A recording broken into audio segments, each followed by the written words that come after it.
Assalamu alaikum dear student. Class 10, chapter number 16, Basic Electronics, and the topic is cathode ray oscilloscope. Cathode ray oscilloscope क्या है? Cathode ray oscilloscope basically एक instrument है जो electric current और potential की magnitude को display करवाता है. The cathode ray oscilloscope is an instrument which is used to display the magnitude of changing electric current or potential. सो हम करंट और पोटेंशियल की मैग्नीट्यूड में जो चेंजिंग आ रही होती है वो हम कैथोड रे ऑसिलोस्कोप से देख सकते हैं. कैथोड रे ऑसिलोस्कोप की एक स्क्रीन होती है जहाँ पर इन मैग्नीट्यूड में जो चेंजिंग आ रही होती है वो हम स्क्रीन में आसानी से देख सकते हैं. स्क्रीन की जो शेप होती है वो एक्चुअली क्या कहते हैं रेक्टेंगुलर और सर्कुलर शेप में होती है. Components of cathode ray oscilloscope का कैथोड रे ऑसिलोस्कोप के 3 कंपोनेंट्स होते हैं. The first is the electron gun with control grid, the second is deflecting plates and the third is fluorescent screen. देखें diagram में आप देखें 6 वोल्ट की battery connected है फिलामेंट के साथ. जैसे ही बैटरी इस फिलामेंट को सप्लाई देगी इस फिलामेंट में से इलेक्ट्रॉन इमिट होना स्टार्ट हो जाते हैं. फिलामेंट के आगे एक ग्रिड मौजूद है जो जी से रिप्रेजेंट कर रहा है और ग्रिड के साथ ही 2 प्लेट्स लगी हुई है. इनको कहते हैं एनोड जो वर्टिकली प्रेजेंट हैं. इन पर पॉजिटिव पोटेंशियल है. ये जो सारा पोर्शन है इस पोर्शन को कहते हैं इलेक्ट्रॉन गन और इलेक्ट्रॉन गन के आगे वाला जो पोर्शन है वो है डिफ्लेक्टिंग प्लेट्स. एनोड के साथ ही 2 वर्टिकल प्लेट्स मौजूद है पेयर्स में ये और साथ ही और 2 प्लेट्स मौजूद हैं हॉरिजॉन्टल में वो भी पेयर में मौजूद हैं. इनको कहते हैं डिफ्लेक्टिंग प्लेट्स. जो लास्ट पोर्शन है कैथोड रे ऑसिलोस्कोप का वो है फ्लोरेसेंट स्क्रीन जैसा कि आपको फिगर में दिखाई दे रहा है.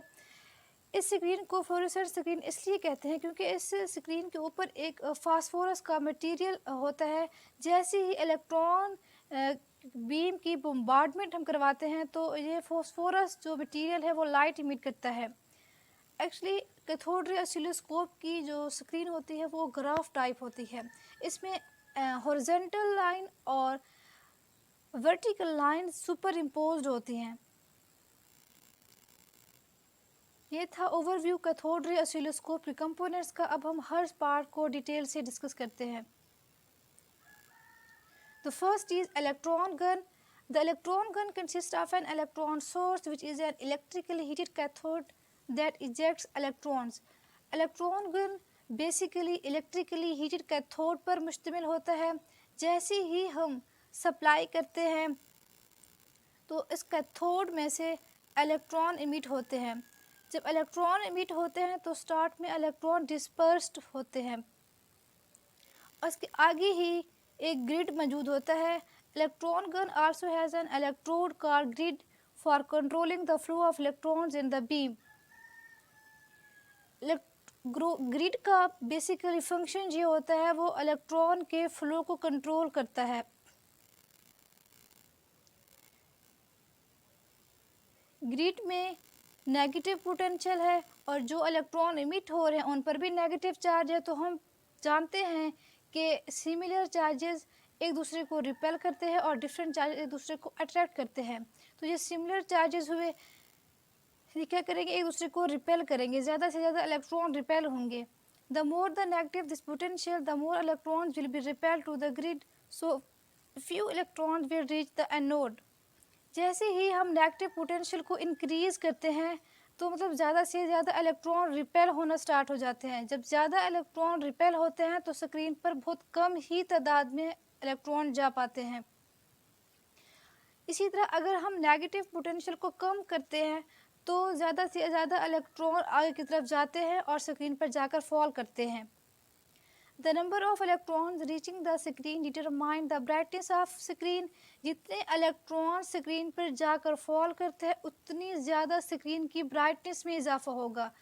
जितनी इलेक्ट्रॉन बीम स्क्रीन पर कम फॉल करेंगे उतनी कम स्क्रीन की ब्राइटनेस होगी. Grid is used as brightness control, जैसे मैंने पहले बताया आपको, ग्रिड का काम ही यही होता है, जो फंक्शन ही यही होता है कि वो इलेक्ट्रॉन के फ्लो को कंट्रोल करता है। In this way anode is connected to positive potential and is so use to accelerate the electron. Figure में आप देखें, ग्रिड के साथ ही दो इन्वर्टेड प्लेट्स मौजूद है। जैसे ही इलेक्ट्रॉन ग्रिड से पास आउट होकर इन प्लेट्स से गुजरते हैं, इन्वर्टेड प्लेट्स पर पॉजिटिव पोटेंशियल है, लेकिन जो इलेक्ट्रॉन इमिट हो रहे हैं उन पर नेगेटिव चार्ज है, तो डिफरेंट चार्जेस एक दूसरे को अट्रैक्ट करते हैं। तो एनोड क्या करता है, इन इलेक्ट्रॉन्स को इमिट करता है, यानी एक्सेलरेट करता है। ये थी वर्किंग इलेक्ट्रॉन गन की। सेकेंड पार्ट्स है the deflecting plates. A pair of plates are used in cathode ray oscilloscope. After leaving the electron gun, the electron beam passes between a pair of horizontal plates. A potential difference applied between these plates deflect the beam in vertical plane. जैसे आप figure में देखें, electron gun के जो आगे वाला portion है वो है डिफ्लेक्टिंग प्लेट्स। जैसे ही इलेक्ट्रॉन एनोड से पास आउट होके आगे दो वर्टिकली पेयर्स में प्लेट्स मौजूद है। जब इलेक्ट्रॉन एनोड से पास आउट होते हैं तो वो आगे एक बीम की शक्ल इख्तियार कर लेते हैं। जैसे ही इलेक्ट्रॉन की बीम इन वर्टिकल प्लेट से गुजरती है तो वो स्क्रीन पर जाके एक वर्टिकल लाइन बनाते हैं, और जब हॉरिजॉन्टल प्लेट से पास आउट होती है तो वो स्क्रीन पर जाके हॉरिजॉन्टल लाइन बनाते हैं। इसी तरह से जो स्क्रीन पर जो हमें मैग्नीट्यूड मिलती है, जो ग्राफ ड्रा होता है, वो इस तरह हॉरिजॉन्टल और वर्टिकल लाइंस पर ही बनता है। Last portion cathode ray oscilloscope का वो है fluorescent screen. The screen of cathode ray tube consists of a thin layer of phosphorus which gives light as a result of bombardment of fast moving electrons. जैसे मैंने आपको पहले बताया कि इस स्क्रीन को फ्लोरेसेंट स्क्रीन इसलिए कहते हैं क्योंकि इस पर फास्फोरस का मटेरियल लगा होता है। जैसे ही electron fast moving electron beam की बम्बार्डमेंट होती है स्क्रीन पे, तो ये फास्फोरस मटेरियल लाइट इमिट करता है। इसी तरह से फिर स्क्रीन ग्लो कर जाती है।